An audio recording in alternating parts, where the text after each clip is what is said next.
Toilet, রান্নাঘর ও বারান্দার দরজার সাইজ কত হওয়া উচিত? এখানে উত্তর হবে 2.5 ফুট। ঘরবাড়ি তৈরির কাজে জড়িত ব্যক্তিদের জন্য গুরুত্বপূর্ণ 60টি প্রশ্নের উত্তর নিয়ে এসেছি। অবশ্যই আপনারা ভিডিওটি প্রথম থেকে শেষ পর্যন্ত দেখার চেষ্টা করবেন। যদি ভালো লাগে তাহলে একটি লাইক দিয়ে দিবেন। তাহলে এখানে আমরা কত ফিট পেলাম? 2.5 ফিট পেলাম। আর টোটাল 2.5 ফিটটাকে যদি ইঞ্চিতে নিয়ে যাই তাহলে আমাদের ইঞ্চি দাঁড়াবে 2×24 আর 4 আমাদের কত ইঞ্চি হবে? 30 ইঞ্চি হবে। এবারে আমরা 30 ইঞ্চির সাথে আরও আমরা 2 ইঞ্চি যোগ করে নিব, যেহেতু আমরা চৌকাঠ ব্যবহার করব তাই আমরা 30 ইঞ্চি জায়গায় আমরা টোটাল 32 ইঞ্চি গ্যাপটা রেখে দেব। এবারে আমরা চলে আসলাম 2 নম্বর প্রশ্নতে। 2 নম্বর প্রশ্নে এখানে মেইন দরজার সাইজ সাধারণত কত হওয়া উচিত?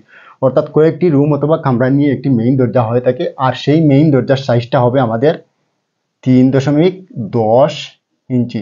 টোটাল যদি আমরা ইঞ্চি নিয়ে যাই তাহলে এখানে আমাদের ইঞ্চি দাঁড়াবে 3×34 আর 10 44 ইঞ্চি। 44 ইঞ্চির সাথে আমরা আরও কি করব? 2 ইঞ্চি এক্সট্রা যোগ করে নিব, যেহেতু এখানে আমাদের চৌকাঠ বসাতে হবে তাই আমাদের টোটাল ইঞ্চি দাঁড়াবে 4×12 44 আর 2 কত হবে? আমাদের 48 ইঞ্চি হবে।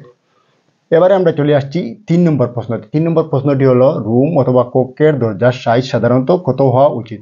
একটি বাড়িতে অনেকগুলি রুম হয়ে থাকে আর সেই রুমগুলোর দরজার সাইজটা হবে আমাদের 3.4 ইঞ্চি।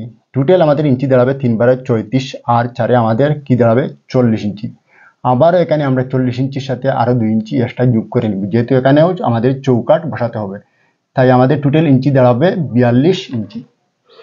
এবারে আমরা চলে আসছি 4 নম্বর প্রশ্নতে। 4 নম্বর প্রশ্নটি হলো সর্বদা কোমোড পেন এর মুখ কোন দিকে হওয়া উচিত? অর্থাৎ কোমোড পেনের যে মুখ যেটা সেটা বা পিছন যেটা আমাদের কোন দিকে হওয়া উচিত? এইখানে উত্তর হবে আমাদের উত্তর দক্ষিণ।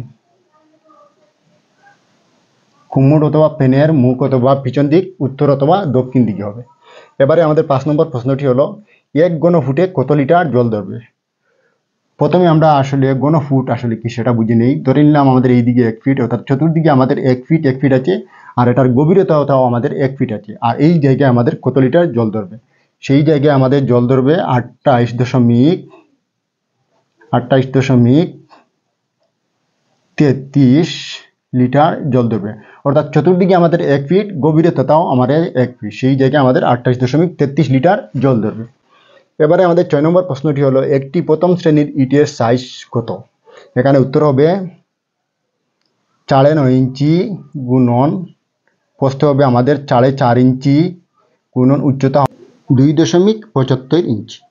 9.5 ইঞ্চি বাই 4.5 ইঞ্চি বাই 2.75 ইঞ্চি। এবারে আমরা চলে আসলাম শেষ প্রশ্নতে, অর্থাৎ 7 নম্বর প্রশ্ন। বৈদ্যুতিক সুইচ বোর্ড ফ্লোর থেকে কতটুকু উপরে হওয়া উচিত? অর্থাৎ ফ্লোর বলতে আমাদের এই ফ্লোর থেকে কত ফুট উপরে আমাদের সেই সুইচ বোর্ডটা সাধারণত হওয়া উচিত? এখানে উত্তর হবে আমাদের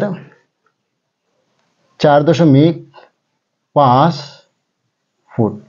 আর সেটাকে যদি আমরা ইঞ্চিতে নিয়ে যাই তাহলে এই জায়গায় আমাদের 4×12 48, আর এখানে আমাদের যেহেতু 0.5 জায়গায় আমাদের কয় ইঞ্চি হবে? 6 ইঞ্চি হবে। 48 আর 6 আমাদের কত হবে? 54 হবে। তাহলে টোটাল আমাদের ইঞ্চি দাঁড়াবে ফ্লোর থেকে আমরা টোটাল 54 ইঞ্চি উপরে আমাদের সেই সুইচ বোর্ডটা ব্যবহার করব। আশা করি আপনারা বুঝতে পেরেছেন, আর আমার এই ভিডিওটি বেশি বেশি করে আপনারা শেয়ার করবেন। যদি ভালো লাগে তাহলে একটি লাইক দিয়ে দিবেন। তাহলে আজকের মতো এখানেই। আপনারা সবাই ভালো থাকবেন, সুস্থ থাকবেন। ধন্যবাদ।